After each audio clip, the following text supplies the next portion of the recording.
So the final results of the local elections are in, and it's not a good sign for the Conservatives, losing over 1,000 council seats. And can you guess what their expected reason for the disastrous results is going to be? Yes, you're right, it's the pandemic and the war in Ukraine. After Putin's invasion of Ukraine, the spike in energy prices, the big rise in inflation, people are still dealing with the consequences of that. What I am clear about, though, is that we've lost some good councillors. Mr. Hands, you're surely not blaming Vladimir Putin for losing control of Medway Council after 23 years. The problem the Conservatives have is that they don't listen and they don't adapt to the situation. Here you can see the Culture Secretary on the morning round showing that they have learned nothing and have no intention of changing direction. Well, you're right to say that we have been in government now for 13 years. If we could look at the context for the whole local election, we've been in power for a long time.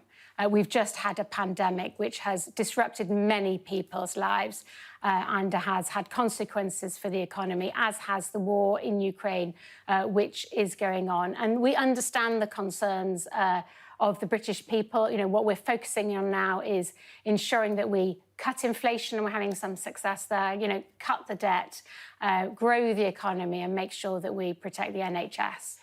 Do you really get what's happened? Totally, totally. It's really important that we listen to people. I know people are frustrated and angry. This isn't just midterm blues, is it? This isn't just, oh, look, we've had 13 years. Of course we're going to dip a few seats.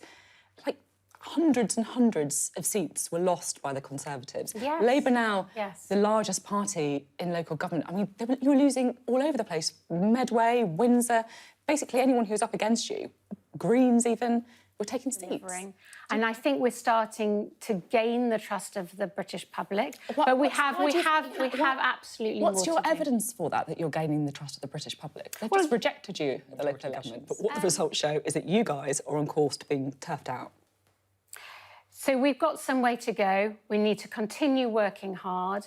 I totally understand that we need to do better, and I think we are. And here you can see Greg Hands getting completely roasted for failing to deliver on any of these 5 priorities. And note, it is their priorities. Regardless of what he says, if you ask somebody who's struggling to buy food or just keeping their head above water, I really don't think reducing the debt or stopping the boats is going to be on their list.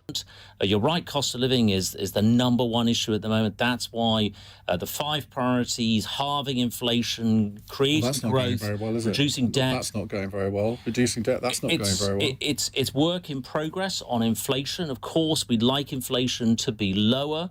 We have done things over the winter, like we paid half of people's energy bills over the winter. That has been a big part of making cost of living easier for people. But of course, inflation remains a very high priority. Well, let's go through those. What was the second one? Reducing debt. That's not going very well either, is it? So increasing growth and reducing debt. Well, increasing growth, that's not going very well. Reducing debt isn't going very well. What's the fourth one? The fourth one is stopping the boats. That's not going very well. And the fifth one is reducing hospital waiting lists. That's not going very well at all. So you're not making much progress on any of those, are you? But they're all designed to be quite tough challenges, and they're designed to be a stretch. Throughout the local elections, the Conservatives focused more on trying to pin Sue Gray's appointment on Labour, and you can see their pathetic attempt in this video. It's on screen now. Don't forget to hit that like button. Thanks for watching, and I'll see you next time.